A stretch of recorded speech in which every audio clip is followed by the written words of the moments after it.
When my mother arrived at the State and Lake L platform that day, like she did every weekday in time to catch the train that would get her to the 95th and Dan Ryan station,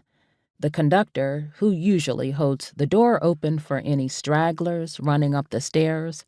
stuck their head out the window, looked at her, and closed the train doors right in front of her face, leaving her alone on the platform.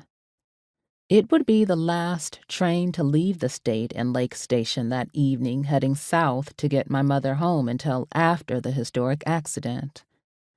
According to Chicago Tribune journalist Elizabeth Grivey, it wasn't clear at first what had caused the crash. The Lake Dan Ryan train had turned the corner to pull into the station at State and Lake.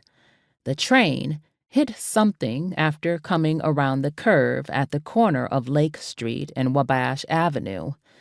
After a quiet thump,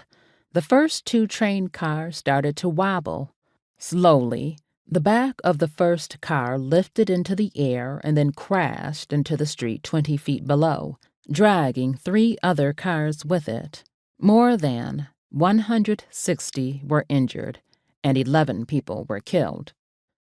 An L train would fall from the elevated downtown Chicago Loop train track,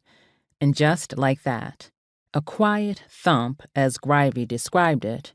my mother's possible injury and death, there were 11 others not so lucky, by an infrastructure, a necessary institutional structure needed for travel, employment, and income, a gap, a same L train moving in a different direction, were seemingly and arbitrarily avoided or narrowly escaped. I couldn't tell you then, and I can't tell you now, if there were any signs on Chicago train platforms during my childhood alerting me of the dangers of the gaps. I couldn't tell you if my mother was aware of her danger or the significance of her danger, as my memory recalls her own reactions and retelling of her experience, her story.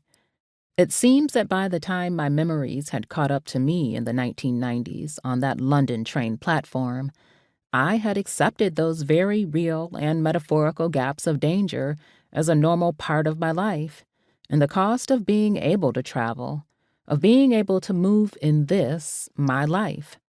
So much so that I couldn't recognize the dangers enough to even be fearful, or even recognize them as such. It was only as I worked to write these words with the intent to both introduce and house this collection of recursive essays, written over my experiences and memories of more than 2 decades,